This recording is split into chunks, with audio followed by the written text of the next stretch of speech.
It's 3:00, so I'm going to go ahead and call us to order so that we can get out of here in time because Welling's got a lot to do today, so he wants us to get through the meeting fast. Now, Jared, I believe we have a quorum based from what I'm seeing online. Okay. So as far as introductions, we have a guest today, Danelle. I don't know if you want to introduce him or if he wants to do himself. Certainly. Thank you. This is Kevin. He is here from Mountain Metro Transit and will be available for any questions that might pop up regarding the regional transit plan or the specialized transportation plan associated with the long range plan. Okay. Thank you. Okay, thank you. Yeah. We need to approve the agenda. Have you all had the opportunity to look at it? If so, we'll take a motion to accept. Welling Clark, motion to accept. In a second. Kathy Heisey Calhoun, a second. Okay, have a motion and a second. Any discussion? I'm seeing none. So all in favor say aye. Aye. Aye. Aye. Okay, so we have an agenda today. Okay, let's see. We need to look at the minutes. Have you all had an opportunity to do that from last time? If so, we'll take a motion to approve those unless there's a change comment. Kathy Heisey Calhoun, I move approval of the minutes. Second. Roland Rainey at large, second. Okay, and I'm seeing no discussion comments, so all in favor say aye. Aye. Aye. Any opposed? And there are, One abstention. I was not present last month. Carrie Storm. I guess we'll let that go. Okay, thank you, Welling. Hey, Maddie Gullickson also was not here last time. I apologize. Okay, Maddie. You got those noted, Jared? Carrie Storm, You- Manitou, go. abstain. Okay. Okay, so we'll move on. Okay, public comments. Jared, do you have anybody on the line?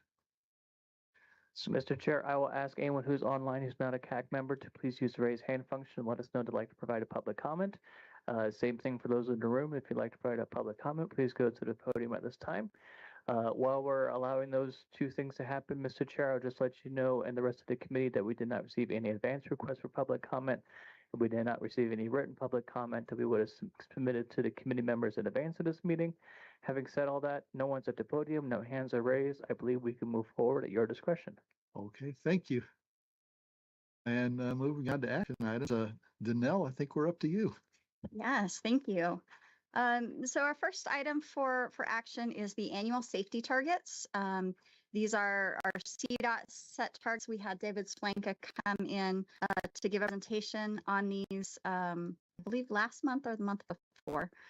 At this point, PPACG staff recommends that we support the state targets, which is what we've done in past years as well. I did include David's slides in here just in case folks had questions. But Jared, if you could go down to the third slide, I think that's page 9 in the packet. The actual targets we're looking to set for calendar year 2025 are on this slide. The fatalities is 740, fatality rate per 100 million vehicle miles traveled is 1.363. Serious injuries is 3,640. Serious injury rate is 6.107. And then that non-motorized fatalities and serious injuries is 659. And again, as we talked about during that presentation, these are not meant to be aspirational goals. These are meant to be trends based on the algorithm, based on data. And that's the preference of FHWA to not go after to not go after aspirational targets, because obviously we would all want 0 fatalities if that was the case. So today, absolutely happy to answer any questions that I can, but what we're looking for is a recommendation to the board to support these state targets. Oh, Wally, I know you weren't here last time. Were you able to review this or look at it? Welling Clark, El Paso County. Yes, and Danelle answered the question when in my industry, when we hear the term target, that's an aspiration date. I'm glad you clarified that. One question I do have, based upon the latest changes in the state governmental law with regards to density and densification, does this algorithm that's used to do these calculations for forecasting take densification into account with higher congestion rates?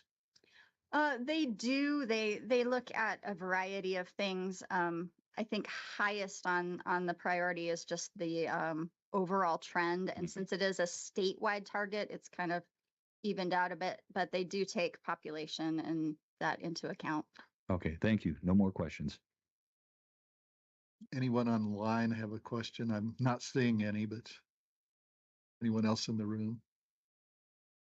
Okay, at this point, we can take a motion to advance this to the board. Welling Clark, El Paso County, motion to approve. Second, Maddie Roland Rainey at Gullickson. large, second. What, I was at the same time there. I think Maddie and Roland at the same time. Sorry. Okay, so it's definitely seconded. All in favor, say, oh, any other discussion comments I should ask? Okay, hearing none, all in favor, say aye. Aye. Aye. Any opposed? And I see none, so that's ready to move on to now. Excellent. Thank you. And are you also going to do the CDOT infrastructure? I am. I get to talk a lot today. Okay, The next item is another target that we have to set. Again, Jacob Kirschner, apologies. Jacob Kirschner came to give a presentation regarding our pavement performance and also system performance data and targets for the next 4 years. At this point, what the state has done is just made an adjustment to one of those targets. And Jared has brought up the slide here so you can see the one target that we're looking at adjusting is that percentage of national highway system bridges in good condition. The previous 4-year target was 36%, and the state has adjusted that up to 38.5%. And the reason that they've done this is that right now we are already at above 36%, both in the PPACG region and the statewide system. I believe the statewide system is at 37.1 right now. So that's the reason behind the adjustment. And again, what we're looking for today is just a recommendation to the board to support that adjustment.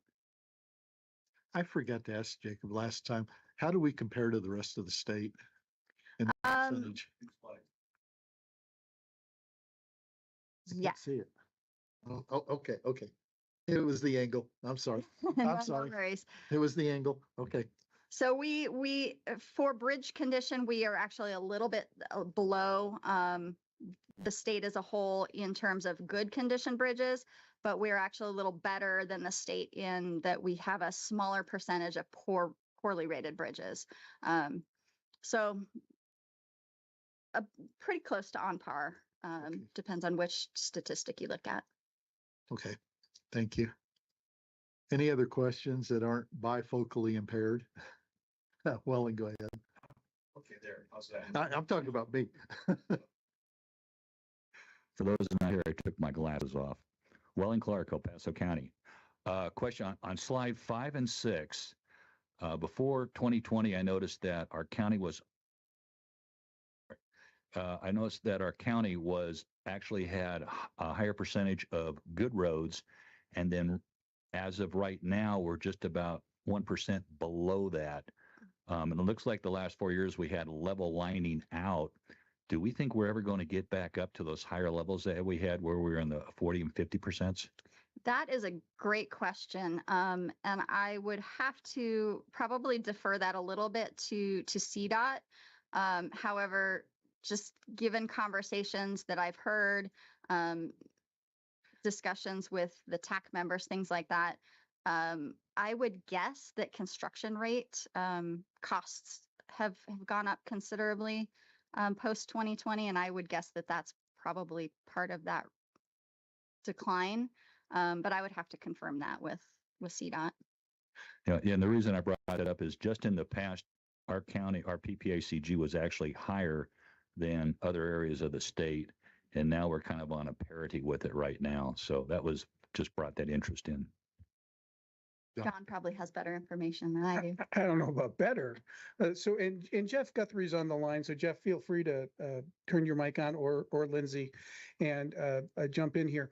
But there's a limited amount of funds, right? So when we say is it going to get better, it sort of depends on if that funding flow continues, what the weather's like, right? We have the freeze and thaw effect here, right? So if you have a brutal winter that does a lot more damage, freeze and thaw, than if you have a mild winter, right? So there's a couple of things beyond the control.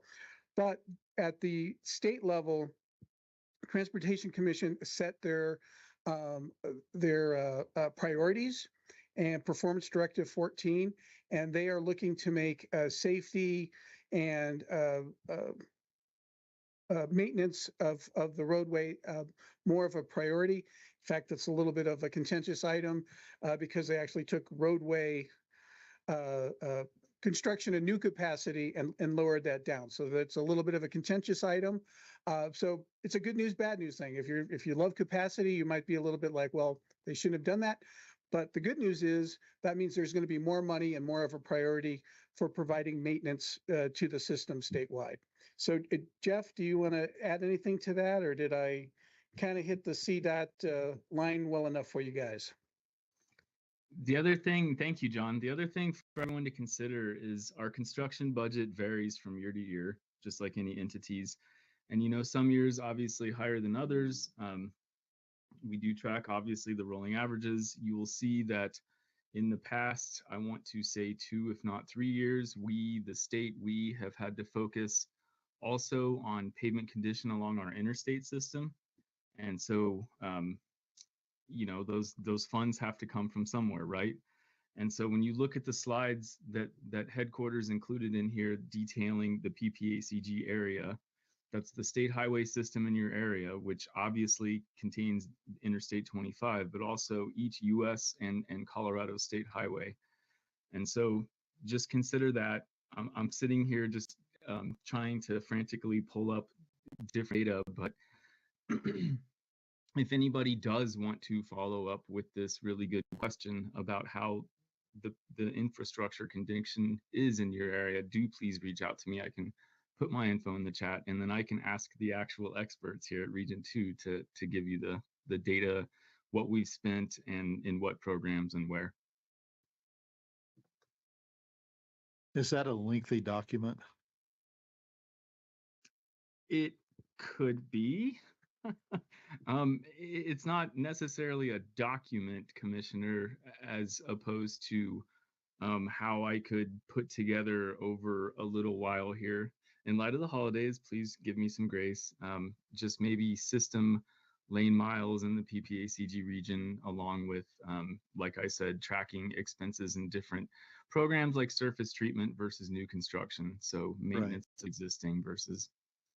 Well, sometime after the holidays, if you could do like a 1-page cover sheet that would reflect everything, get it to Danelle, she could get it out to the rest of us. Okay. Thank you. Okay. Thank you. I would also say if you're really interested in where bridge conditions are, we actually have a map in the long range transportation plan of which bridges are good, fair, and poor condition. Mhm. Okay. 690. It is in chapter 3, yes. Oh, good. We'll try. Okay. Any other questions? And seeing none, do we have a motion to accept this to move it forward? So moved. Carrie Storm, Manitou. Okay. And a second? Roland Rainey at large, second. Okay, we have a motion, a second. Any more discussion? Seeing none, all in favor, say aye. Aye. Aye. Any opposed? Okay, we will continue with the Danelle show. All right, Well- long range transportation plan. As you all know, we've been working very hard on the 2050 LRTP and getting that ready for public comment and eventual adoption. This goes along with the regional transit plan and the specialized transportation plan that again, our partners at MMT have kind of taken the lead on, but we've been working in close coordination. We've provided some drafts of those documents to you all in past months and have also concurrently been working on the state greenhouse gas modeling. Right now, that shows that PPACG has met the required reduction targets for the LRTP, which we presented the greenhouse gas report to the Transportation Commission earlier this week, and it was received favorably. So at this point in time, we don't anticipate any additional hurdles to allowing this document to go out for public comment, which is what we're asking for your recommendation for today. I do have a couple of slides in here, just a little bit of a review and a little bit of a look forward, but also, of course, here for questions. This is the organization of our document and some of the contents.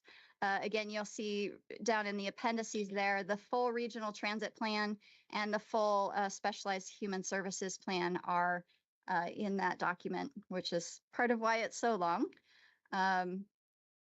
Slide, please, Jared.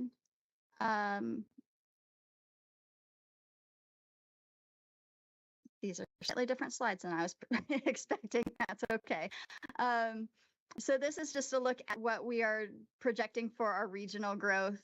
Again, we worked in coordination with the State Demographer's Office. Basically, the projection is that in 2050, we'll be a little over 1 million people in the Pikes Peak region. We're looking at occupied housing unit growth of about 41% up to just over 400,000. And then employment growth up to about 505,000 jobs in the region. Next slide, please. And then this is a map of our forecast of where that population is going to be, basically. And we put this together, our GIS and modeling group put this together in close coordination with all of our local jurisdictions. So what we actually did was change the way we approached this. In past years, we've really kind of, it was kind of an isolated process, relied heavily on some software products, didn't put out the best result. So what we did this time instead was kind of bring together planners from all of our local jurisdictions, brought together their development plans, looked at the actual entitlements, looked at existing growth rates, existing number of houses built in areas, and kind of put that all together, and then went back out and reviewed it with all of our jurisdictions to kind of try to develop what they're calling kind of a best fit. So that is beneficial not only to the long range plan, but also out of that has come a regional kind of forecasting or a regional planning forum that our GIS and modeling team will take a look at some of this data twice a year to kind of keep up with everything. And then this data will also be available to all of our local planners so that it can be used by developers, by towns and cities, and whoever else might need to use it. Slide, please, Jared. This is kind of our bottom line up front kind of slide. But the implementation as a whole, the LRTP represents about $5.5 billion in investments. We have 234 projects in our fiscally constrained list. And what we did for kind of tracking and for mapping of those projects is we categorized each project in a maximum of 2 categories. So based on their primary and secondary elements, we kind of stuck them into buckets. And this is a breakdown of how those projects kind of lay out. And then we do have a map of all of the projects that are mappable. There are several that are not, things like technology upgrades, studies, plans. There's some pools of funding for, say, like ADA, accessibility enhancements, or signal replacements that are not necessarily mapped here. But this is also available in the document as well. Slide, please, Jared. And then this is just a look back at our process and a look ahead at what we're going into now. So our next steps are with the recommendation from this group and with the release from the board, we'll go out for a 30-day public comment period. During that time, we will have we're anticipating 4 open houses. We'll have one main open house here at PPACG, which is scheduled for January 21st, from about 4:30 to about 6:30. Will all be, of course, invited to that. And then our hope is to have a couple of smaller satellite open houses in different parts of the MPO. So potentially one up in Woodland Park, one in perhaps Fountain or Monument, those kinds of areas, so that we can reach a wider audience. We are also planning to have a virtual open house. So all of the poster boards and things like that that we use at the open house will be digitized, put online, have the same opportunity to answer those kind of public comment questions that we have, as well as the full document and the executive summary will also be online for those who are interested in that. What we'd like to do is release that document on January 10th, which will push the end of the comment period to February 9th. I think we've talked a little bit before, as you know, our current LRTP falls out of compliance at the end of January. And so our goal has really been to minimize the amount of time that we're basically in non-compliance. So what we're hoping to do, pending, public comments and things that may occur, is to ask the board to adopt the LRTP at our February 12th meeting. That poses a little bit of an issue because our TAC and our CAC meetings obviously fall before then. What we would like to do is ask the CAC for permission to hold a special CAC meeting just to review public comments and then make a recommendation for adoption to the board. Our TAC was supportive of this. They've actually set their special meeting already for the afternoon of January 10th, which is a Monday. And if the CAC is amenable to that, we would set one of those up as well. We can have it virtual only if that works best. It would likely be very short, but we want to make sure that folks have a chance to see what the public has said, what kinds of things we're hearing before it goes to the board directly. And I think that's the end of the slides today. But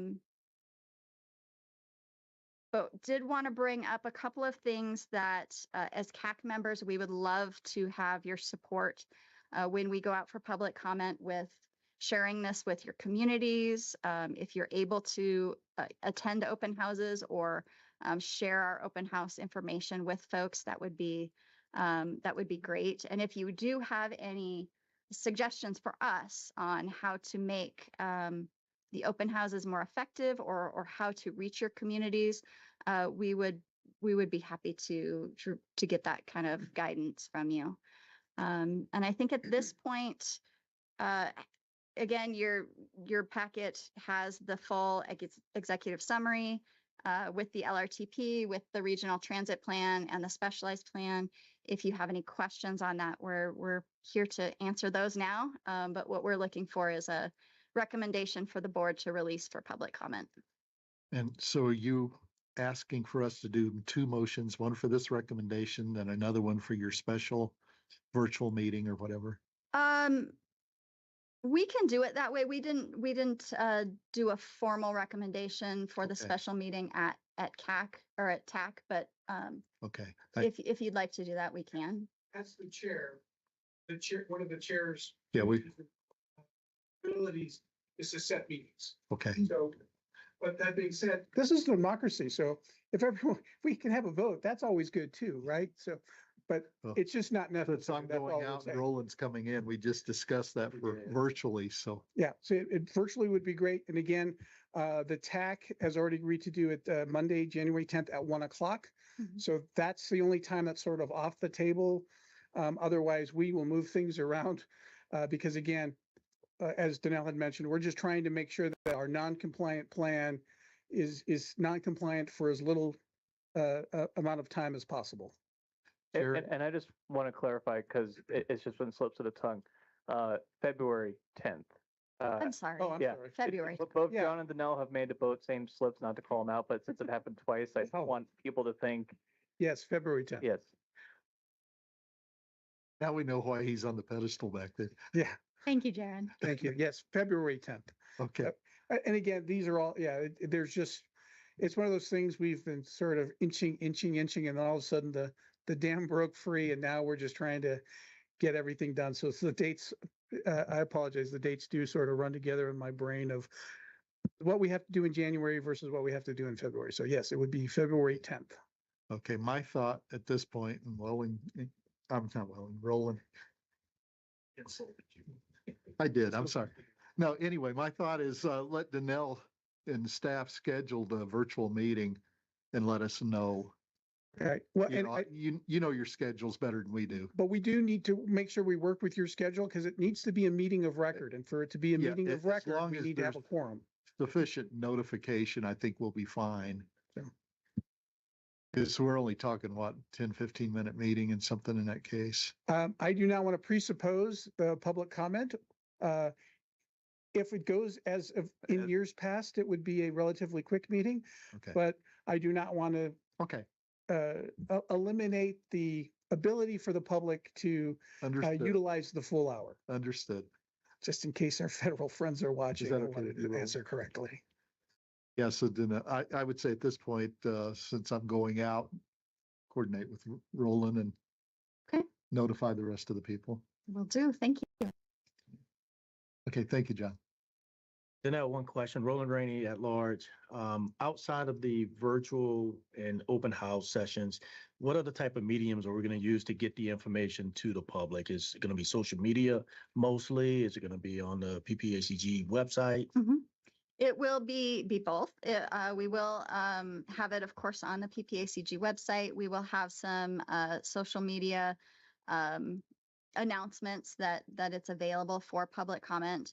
We'll also do a news release, hopefully get some interest from local TV or newspaper or whatever media we can get support from. We actually, Kearns and West is our public outreach consultants, and they've already drafted some of that information to go out to folks. So hopefully you'll all be hearing more very soon. Is Victoria Chavez working it through PIO with the county? Do you know? I don't think Victoria is directly. I think Jared is probably doing that, but Victoria has been very involved in the process. Okay, so I'm involved with Citizens Outreach Group with the county as well, and I know that that's something we would want to be aware of. Okay. Any other questions on the, Welling? Yes, sir. Welling Clark, El Paso County. Just two questions. One, is it during this time frame when we're going to be looking at this, the communities look at the small area forecast to develop it and then the loading? Or is this used to set the stage to develop the small area forecast plans with and then develop the loading on the network system? So we actually didn't do a small area forecast for this Okay. This long range transportation plan. And we didn't do one because we kind of took that collaborative approach with the jurisdictions rather than kind of come up with the small area forecast on our own. We did it in that kind of environment with those local planners. So it is included in here. That kind of information is included in here. We just didn't do a separate kind of document for it. Okay, great. And because the follow-on question to that is with what the state has just passed for access ADUs Mhm. and everything, and they've overridden local government control. Are we looking at possible densification, the effects of densification and non-densification, so we can do a, upper and lower bounds comparison? So we didn't do scenarios for this particular long-range transportation plan, in part because we weren't sure how the greenhouse gas process was going to shake out. We did consider ADUs when that population forecast and housing forecast was developed. And what we actually looked at was existing rates of building, and we didn't really accelerate those. We took the more conservative approach and looked at historically what's been done and kind of continued that out versus. Yeah, it's hard to forecast, and this is so far in advance, it's a moving target. Mhm. And just as a member of the CAC, the concern I would have is if we do have increased densification, but we do not increase the capacity of the transportation network, we're going to have more congestion, which then leads to more greenhouse gases. And that means the EPA puts fines and withholds funding from us. And it's kind of seems like a vicious loop with an unfunded mandate. So that's kind of where I'm coming from, but it's just a concern I know other citizens will have. Sure. Okay, no more questions, and it's a good plan. No, I appreciate the questions because that is something that we've talked about a lot. I know that our modeling group has discussed at length with various folks. So no, I appreciate that. Okay, any other questions?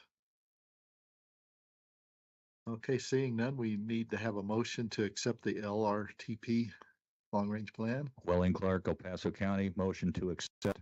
in a second. Roland Rainey at large. Second.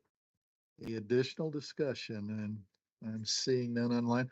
All in favor, say aye. So, Mr. Chair, if I can interject. Yes, yes. And Danelle, correct me if I'm wrong. The motion that we're looking for is not so much to accept the LRTP, it's to recommend to the board to release this for public comment. Thank you for the clarification, Okay. Jared. Yes. Yes. Motion to release Welling Clark. Okay. Motion's been corrected. Second corrected as well. Roland Rainey at large, second corrected. Okay, and the chair's corrected. Okay, any comments? And okay, hearing none, all in favor, say aye. Aye. Aye. Any opposed? Okay, and that one's done. Okay, information items. Is this still you to know? We don't have any information items this month. I was amazed. Okay, any member announcements? Anyone online? Can't believe we don't have any announcements or comments. John, do you have any? It's a common name. I just want to make sure. I can't imagine you being speechless.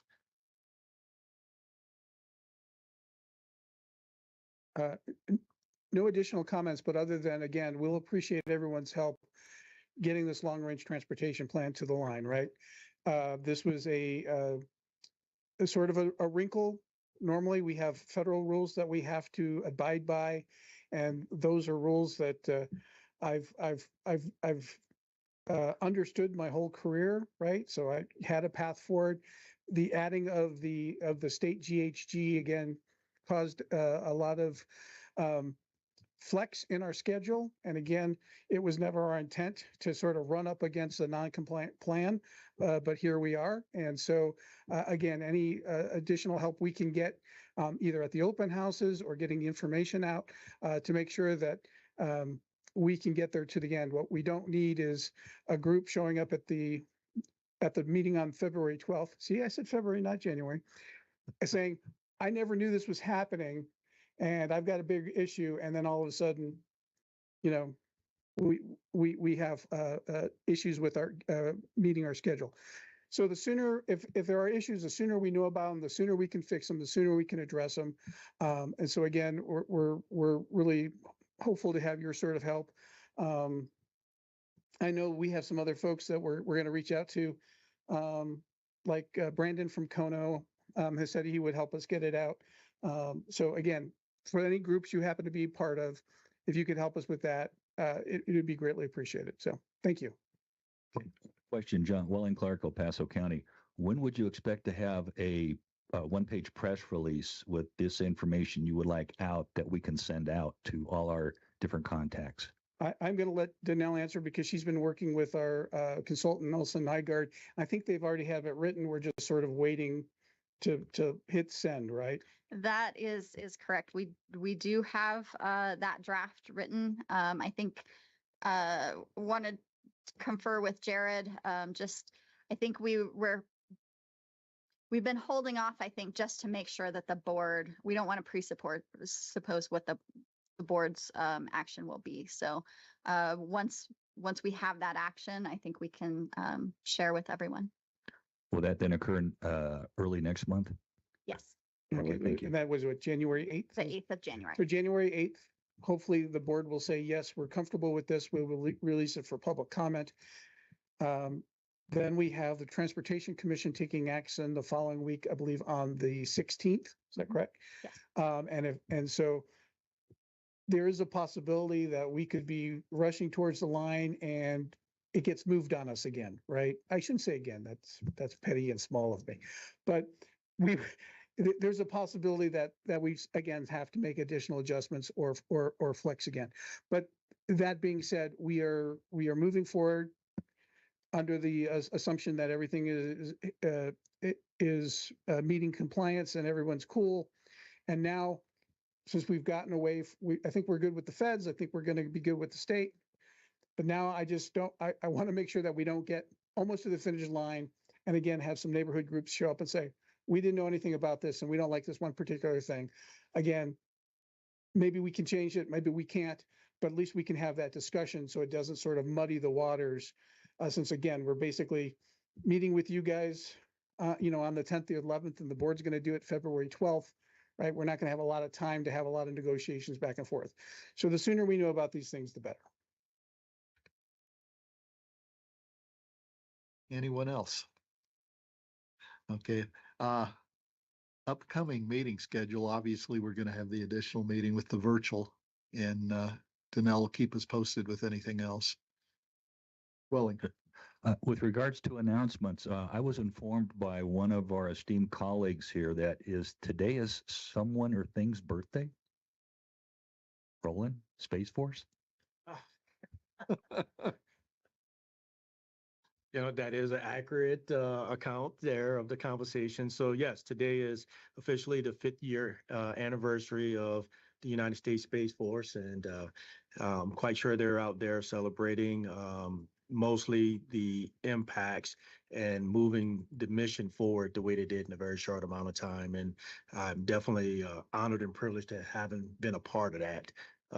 Actually sitting there with the first ever chief of space operations through the direction of the president to help build the strategy and the vision of what Space Force was going to look like. So kudos to that entire team, and hopefully they're taking some time off, but I doubt it because the mission never rests.